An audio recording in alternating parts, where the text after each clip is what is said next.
प्रणाम देवराज।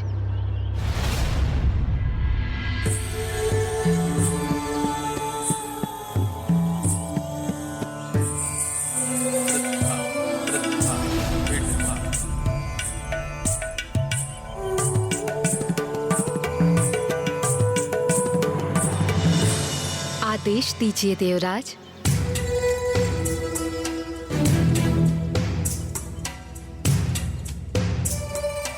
मैंने आप दोनों को यहाँ एक महत्वपूर्ण कार्य सौंपने के लिए बुलाया है।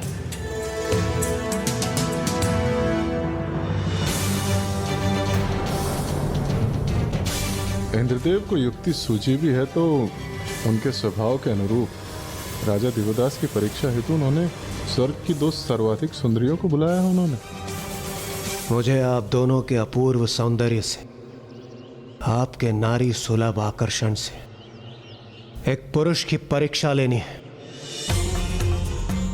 इसलिए मैं चाहता हूं कि आप दोनों वहां जाएं और अपने सौंदर्य से उस पुरुष को सम्मोहित करें। बस इतना ही कार्य है इंद्रदेव, ये तो हम चुटकियों में कर देंगे। यह कार्य इतना सरल नहीं है। आप दोनों का सौंदर्य अपूर्व अवश्य है, किंतु काशी नरेश देवदास कोई साधारण मनुष्य नहीं। वो अपनी भक्ति, धर्म और कर्तव्यों के प्रति सजग है। इसलिए मैं चाहता हूं कि आप दोनों समझ गए देवराज। देवराज, हमारे समक्ष तो इनसे भी महान व्यक्तित्व झुक गए, तो राजा देवदास कितने भी असाधारण क्यों ना हो, हम दोनों जाके उनके राज्य भवन में अपने नृत्य से उन्हें लुभा लेंगे। आप तनिक भी चिंता मत कीजिए देवराज। चिंता नहीं, मुझे आप दोनों पर पूर्ण विश्वास है। राजा देवदास इस परीक्षा में अवश्य विफल होंगे। विलंब मत कीजिए, शीघ्र प्रस्थान कीजिए। मेरे अनुसार धर्मप्रिय राजा देवदास को समझाने अथवा उनकी परीक्षा लेने हेतु अप्सराओं को भेजने का कोई औचित्य नहीं। राजा देवदास, आपको ज्ञात नहीं आपको मोहित करने के लिए मैंने किसे भेजा है? बस एक बार आप इनके सौंदर्य के आकर्षण से तनिक भी सम्मोहित हुए, उसके बाद आप अपने धर्म से विमुख होकर अपने राज्य पर से अपना नियंत्रण खो बैठेंगे और फिर काशी में केवल अव्यवस्था का ही वातावरण होगा।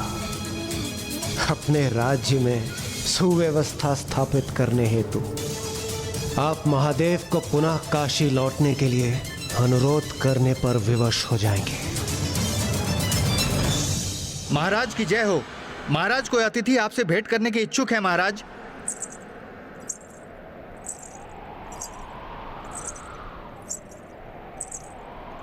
ये किसके पायल की ध्वनि है?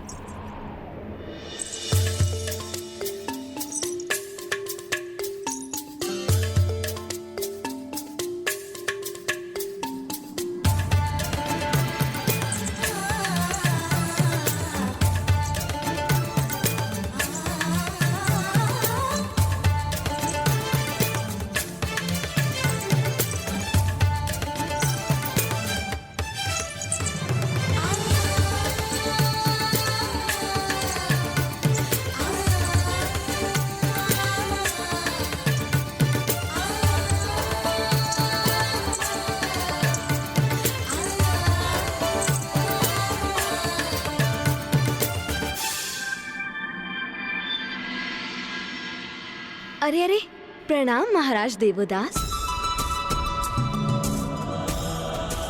आपने अपने नेत्र झुका क्यों लिए महाराज? सौंदर्य को देखना, उसकी प्रशंसा करने पर तो कोई निषेध नहीं। ये तो सर्वथा उचित है, उत्तम है। इसलिए आपका हमें देखना किसी धर्म के विरुद्ध नहीं। इसे अपने सौंदर्य का अपमान न समझे देवियों, किंतु पर स्त्री पर दृष्टि डालना महाराज देवोदास के लिए पाप के समान है। कितनी उमंग से आई थी हम यहाँ महाराज देवोदास से विमर्श करने, किंतु यदि वो हमें देखेंगे ही नहीं तो हम उनसे वार्तालाप कैसे करेंगे?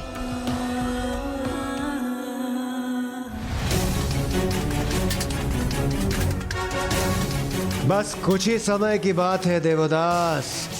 रंभा और मेनका के सौंदर्य के आकर्षण से तुम्हें वशीभूत होना ही है। तुम्हें आभास भी नहीं होगा और तुम सम्मोहित हो जाओगे।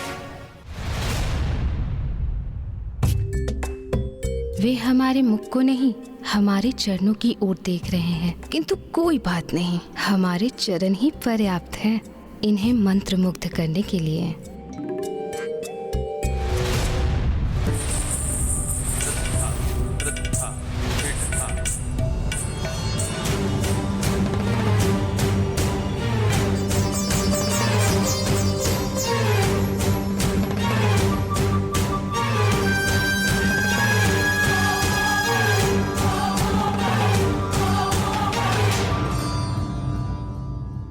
आज तक कोई भी हमारी सुंदरता से बच नहीं पाया है। मुझे ज्ञात था राजा देवोदास भी स्वयं को रोक नहीं पाएंगे।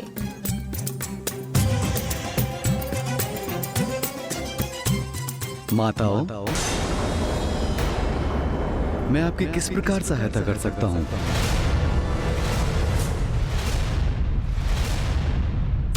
यदि आप हमारे सौंदर्य को एक बार अपनी दृष्टि से देखेंगे तो आप हमें माता नहीं सुंदरी कहकर संबोधित करेंगे।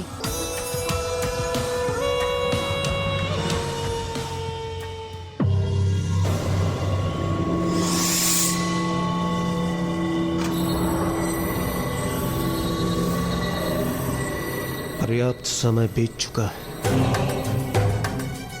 अब तक तो मेनका और रंभा राजभवन में प्रवेश कर चुकी होंगी और राजा देवोदास का ध्यान अपनी ओर आकर्षित कर ही लिया होगा।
काशी नगरी में मां गंगा की महाआरती का समय है। ये वो समय है जब संपूर्ण काशी नगरी भक्ति भाव से ओतप्रोत हो जाती है। क्या इसका सौंदर्य सबसे अनूठा नहीं, सबसे अद्भुत नहीं?